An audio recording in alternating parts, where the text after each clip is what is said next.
ये वोट से जीते हुए नीतीश कुमार नहीं।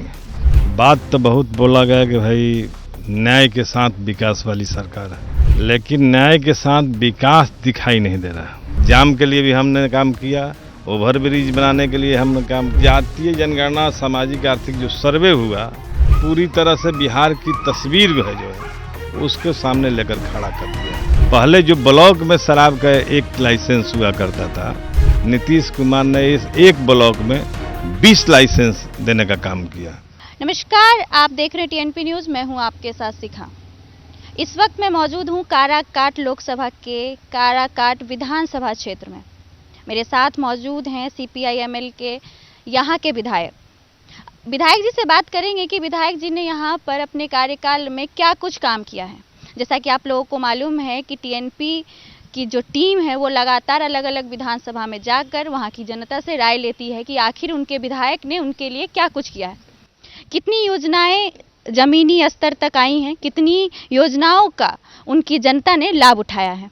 हालांकि मेरे साथ इस वक्त मौजूद हैं, इन्हीं से बातचीत करेंगे कि इन्होंने आखिर क्या कुछ किया है। स्वागत है आपका मेरे चैनल पर। आपको और आपके दर्शकों को हमारे तरफ से नमस्कार, प्रणाम। विधायक जी, सबसे पहला सवाल, अभी हम लोगों ने शो किया, वहाँ पे जनता ने कई तरीके के सवाल उठाए। रोड जाम की समस्याएं, अस्पताल, शिक्षा, जिसकी वजह से जाम हो रही हैं सड़कों पे, तो बच्चे जो हैं टाइम पे स्कूल नहीं पहुंच पा रहे हैं। अस्पतालों की जो हालत है वो जर्जर है, स्कूलों की हालत है वो जर्जर है। उसके लिए आप क्या कुछ कहेंगे? देखिए, हम लोग का साफ मानना है कि जो सरकार काम कर रही है, नीतीश कुमार की सरकार तो 20 साल से चल रही है, तो 20 साल में जो काम हुए, बात तो बहुत बोला गया कि भाई न्याय के साथ विकास वाली सरकार है, लेकिन न्याय के साथ विकास दिखाई नहीं दे रहा। जो विकास दिखाई दे रहा है उससे जनता को उतना सरोकार नहीं है। जैसे अभी भी आप कह रहे हैं कि भाई स्कूल की बिल्डिंग तो दिखाई दे रही है, लेकिन आज भी स्कूल में टीचर नहीं दिखाई दे रहे हैं।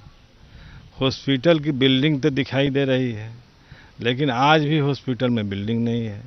हमारे यहाँ संझौली एक ब्लॉक है, उस ब्लॉक में मात्र 2 डॉक्टर हैं। ब्लॉक स्तरीय हॉस्पिटल में 2 डॉक्टर हैं। बार बार प्रयास करने के बावजूद अभी तक वहाँ डॉक्टर बहाल नहीं। सरकार का उत्तर यही है कि डॉक्टर बहाल हो किए जा रहे हैं और जब बहाल हो जाएगा तो उसमें डॉक्टर दिए जाएंगे। तो विकास की तो यही स्थिति है कि विकास की तो बातें बोल रही है, जो जनता के सरोकार रखने वाली जो विकास है, चाहे स्वास्थ्य हो, शिक्षा हो और रोजगार हो और चाहे कृषि। हमारे यहाँ कृषि सबसे बड़ा मुद्दा है। ये नहर देख रहे हैं हमारे यहाँ, ये नहर में पानी नहीं, बहुत लड़ाई करने के बाद इस बार खुदाई हुआ है। देखिए पानी कहाँ तक पहुँचता है। तो ये स्थिति हो रही है। हम जब विधायक बने तो हम लोग के सामने सवाल था। करीब 80 के दशक में ही हमारे यहाँ अनुमंडल बना हुआ था, लेकिन अनुमंडल का अपना भवन नहीं था, वो दूसरे सरकारी भवन में चल रहे थे जो संसाधन से परिपूर्ण नहीं था। तो हम लोग ने अनुमंडल बनवाया। 22 में ही हमने 21 से हम लोग का सेशन चल रहा है। 22 में हमने सवाल उठाया, इसके बाद 1 साल के बाद फिर सवाल उठाया, तब ये बनने का काम हुआ। रजिस्ट्री ऑफिस है, तो रजिस्ट्री ऑफिस का भी भवन बहुत जर्जर था। भवन था पहले, लेकिन जर्जर भवन था, उस भवन को हमने बनवाया। दूसरी बात, यहाँ जो जाम की समस्या है, तो 2 तरह के जाम है। ये तेंदुनी चौक है जो चौमहान है, और दूसरा एक जाम का नया प्रॉब्लम पैदा हो गया है, रेलवे गुमटी। तो रेलवे गुमटी पर हमने शुरू से सवाल उठा रहे हैं कि रेलवे गुमटी बनना चाहिए, रेलवे स्टेशन का विस्तार होना चाहिए। पिछले बार नितिन गडकरी गया में आए थे, तो वहाँ पर घोषणा किए कि यहाँ रेलवे ओवरब्रिज बनाया जाएगा। अभी बनना शुरू नहीं हुआ है, लेकिन रेलवे स्टेशन के दोनों तरफ कुछ काम हुए हैं। यात्री शेड बनाया गया है, बनाया जा रहा है, कुछ बढ़ाया गया है, तो ये सब काम हुए हैं। अब तेंदुनी चौक एक है, तेंदुनी चौक पर हमने जब नितिन नवीन जब पथ निर्माण मंत्री थे इसके पहले वाले टर्म में, तब उन्होंने कहा कि हम दोनों तरफ आरा सासाराम और डिहरी डुमरांव सड़क का चौड़ीकरण करेंगे और इसके बाद वो जाम की समस्या है, ओवर ब्रिज का मामला नहीं रहेगा। लेकिन चौड़ीकरण तो हो रही है, लेकिन फिर भी जाम लग रहा है। अभी जाम की समस्या पर हुआ कि भाई ये 7 बजे से लेकर 7 बजे तक नो एंट्री रहेगा बड़े बड़े वाहनों का। तो हमने प्रयास करके 9 बजे से 9 बजे करवाया कि कम से कम रात 9 बजे तक लोग अपने गंतव्य स्थान पर चले जाएंगे, उतना प्रेशर नहीं रहेगा। तब 9 बजे से 9 बजे तक हुआ। तो जाम के लिए भी हमने काम किया, ओवर ब्रिज बनाने के लिए हमने काम किया, रेलवे स्टेशन पर यहाँ इंटरसिटी के सवाल होता है, रांची पटना यूनिवर्सिटी, आरा रांची यूनिवर्सिटी यहाँ खुलती है जिसका स्टॉपेज विक्रमगंज में नहीं है,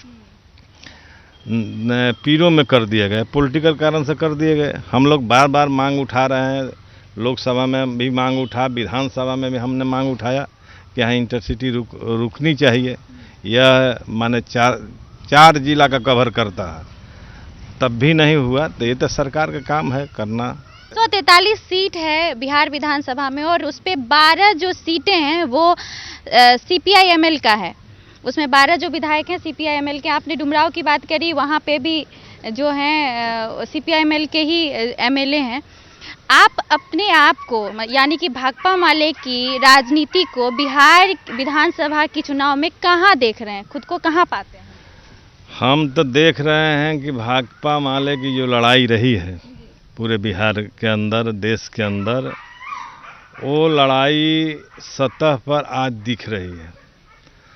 ये जो जातीय जनगणना हुआ, जातीय जनगणना और आर्थिक सामाजिक जो सर्वे हुआ, उस सर्वे से जो चीज़ें निकल कर आ रही है, इससे पहले हमारी पार्टी माने इन तमाम चीज़ों पर कि मनरेगा के मजदूरी बढ़ाया जाए, मनरेगा में काम का दिन बढ़ाया जाए, लोगों को रोज़गार मिलना चाहिए, बसने के लिए घर मिलना चाहिए, ये माले की शुरू से लड़ाई रही है और आज भी लड़ाई रही है। और जातीय जनगणना सामाजिक आर्थिक जो सर्वे हुआ, ये तो पूरी तरह से बिहार की तस्वीर है जो है उसके सामने लेकर खड़ा कर दिया है। और हमारा जो डिमांड था, जो हमारा आंदोलन की इशू थे, उसको सही साबित किया है कि माले ने जो उठाया। इसलिए हम समझ रहे हैं कि बिहार में जो माले की रणनीति रही है, माले का जो आंदोलन रहा है, वह आंदोलन स्थापित हो रहा है। आज जब हम माने बुलडोजर की बात कर रहे हैं, कल हम गरीब के घर उजाड़ने की बात कर रहे थे, तो पूरा देश आज तक बुलडोजर की बात कर रहा है। तो हमारे मांग को लोग मान रहे हैं। हम समझ रहे हैं कि माले की राजनीति और मजबूत हुई है, स्थापित हुई है और माले आगे चलकर अपना और भी माने चीज़ दिखाई देगा। आपने अभी नीतीश कुमार के बारे में कई सारी चीज़ें गिनाई। आपको लगता है कि नीतीश के अलावा यहाँ की जनता किसी और को मौका देगी?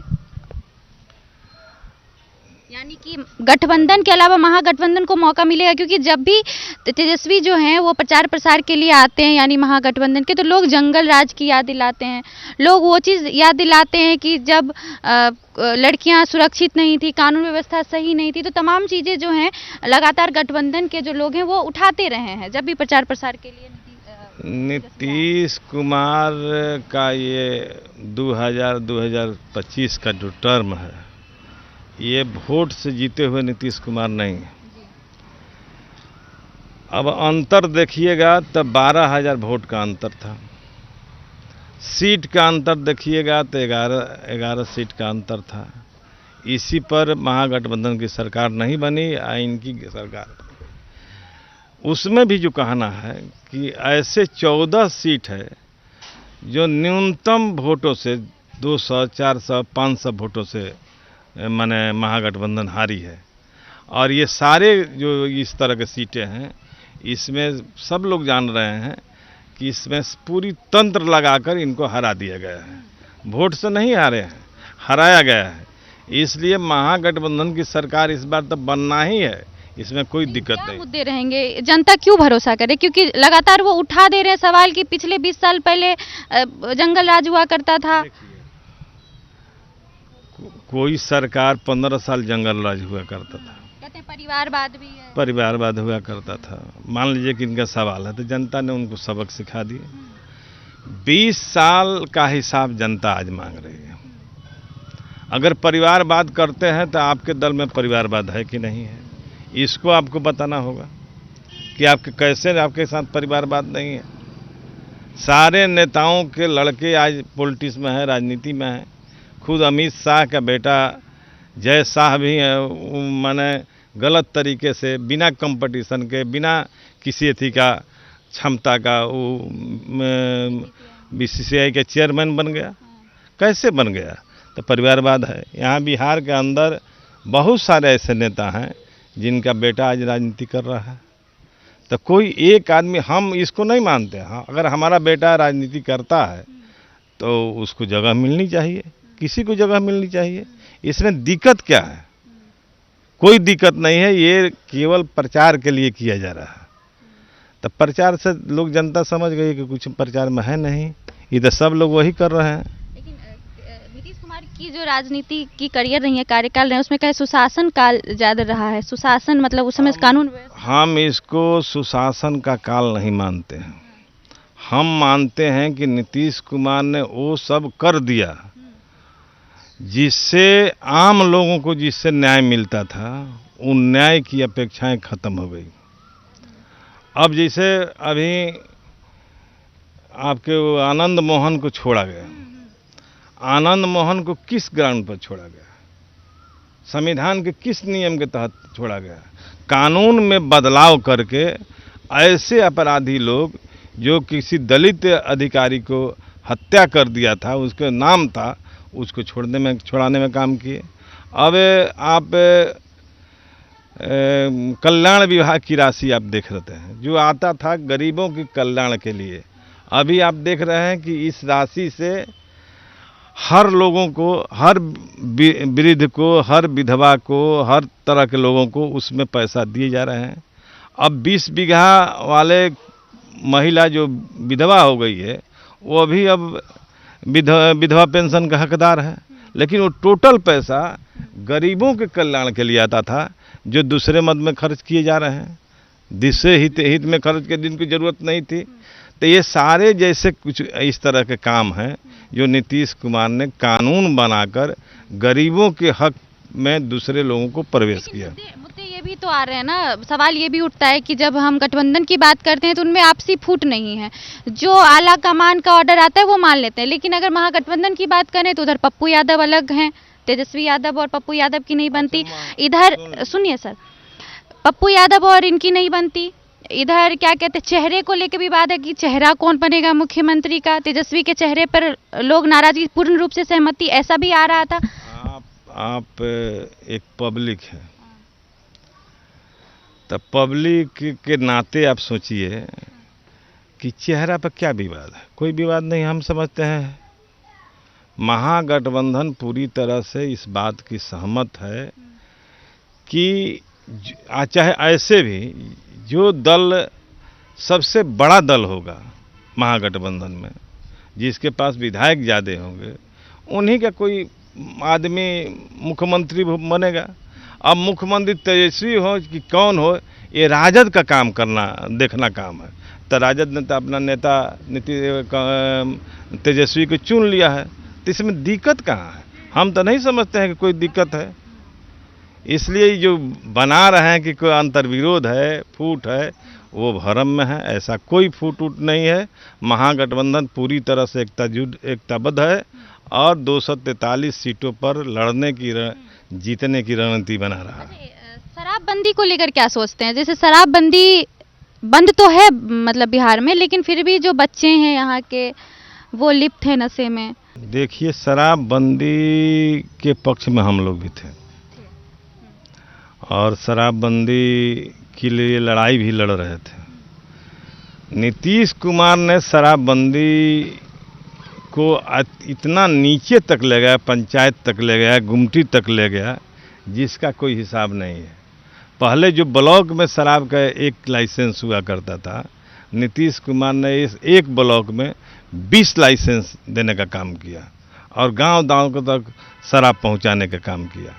अब जब शराबबंदी हो गई तो शराबबंदी को एक्सिक्यूट करने का काम, उसको लागू करने का काम नीतीश कुमार नहीं कर पाए पूरी तरह से। उनका पूरा तंत्र जो है, जो पुलिस प्रशासन है, उनकी मिली भगत से आज शराब बिक रहे हैं। आज भी हम लोग देख रहे हैं कि भाई लोग खेतों में जाते हैं, रोड पर जाते हैं शौच करने के लिए। तो ये तो भीतर का चीज़ है, ऐसा कोई भावना। अब हमको कहिएगा तो हम बाहर नहीं जाएंगे, हम जाएंगे तो शौचालय में ही जाएंगे। लेकिन अगर ये कल्चर का चीज़ है तो इसमें जितना आप कानून बनाने में मेहनत कर रहे हैं, उतना आपको समाज में परिवर्तन करने के लिए जो माहौल बनाना चाहिए वो माहौल करना चाहिए और ईमानदारी से आपके पूरे तंत्र को लगना चाहिए। लेकिन ना ईमानदारी से इनका पूरा तंत्र है। आज जो भी अधिकारी हैं पुलिस प्रशासन में बैठे हुए, उनकी अगर संपत्ति का जांच कर लिया जाए तो अपार संपत्ति उनके पास भरी हुई है, केवल शराब के पैसे से। ये नीतीश कुमार भी बहुत बढ़िया से जानते हैं, लेकिन कुछ नहीं कर सकते हैं। आपका क्या रोड मैप है, उसके बारे में ज़रा हमारे जनता को बता दीजिए, ताकि अगली बार आऊँ तो आपसे सवाल तो हम देखिए, हम लोग विकास का मतलब जनता का विकास समझते हैं। तो हमारी पूरी कोशिश रहती है कि जनता के जीवन स्तर में कोई विकास अब बदलाव दिखाई दे रहा है कि नहीं दे रहा है। तो हमारे इसके लिए सवाल है कि रोजगार का सवाल, उनके आर्थिक स्थिति में बदलाव का सवाल, ये जो सवाल है ये प्रधान सवाल हमारे रहेंगे। ये संघर्ष का रोड पर का भी सवाल है, विधानसभा का अंदर का सवाल है। अब रहा माने क्षेत्र के सड़क का सवाल, बिजली का सवाल, ये सवाल सेकेंडरी में हमारा सब चल रहेगा। लेकिन जनता का मूल तौर पर उनका विकास हुआ कि नहीं हुआ, उनके जीवन स्तर में सुधार हुआ कि नहीं हुआ, इसके लिए कोई पॉलिसी बना कि नहीं बना, ये लड़ाई का हमारा फोकस रहेगा। ये तो क्षेत्र में सर, आपके क्षेत्र में तो विद्यार्थियों को बहुत ज़्यादा अभी डिबेट चल रहा था, उसमें एक बच्चा बोल रहा है कि देखिए जाम की वजह से जो है वो हमें लेट हो गया और मेरी ट्यूशन छूट गई। तो क्या कर सकते हैं इसके लिए? अब बच्चों को प्रॉब्लम हो रही है रोजगार करने में। ये तब सवाल तब माने हम लोग सवाल उठा सकते हैं। हम लोग का आज भी मांग है कि तेंदुनी जो चौक है इसको ओवर ब्रिज बनाया जाए यहाँ पर। जब तक ओवर ब्रिज नहीं, चूँकि बिहार के पास जो संसाधन है वो बालू है। अब बालू का बड़ा स्रोत हमारा जिला है और उसके लिए जो ट्रक जाते हैं आते हैं, तो उनका एक रूट आपको देना होगा ताकि वो स्मूथली अपना गंतव्य स्थान पर चला जाए। और इसके लिए ज़रूरी है कि यहाँ ओवरब्रिज बनाया जाए। ये हमारा मांग है, कल भी मांग रहेगा, आज भी मांग रहेगा है और पहले भी मांग रहा है। देखिए, हमारी बातचीत जो है वो विधायक जी से हो गई है। अब जनता तय करेगी कि दोबारा से ये फिर से इस सीट पे काबिज होंगे या नहीं। बाद बाकी हमारी बातचीत पे आप अपनी राय जरूर दीजिएगा। कैमरा पर्सन अमित कुमार गुप्ता के साथ मैं शिखा सिंह, काराकाट विधानसभा, बिहार।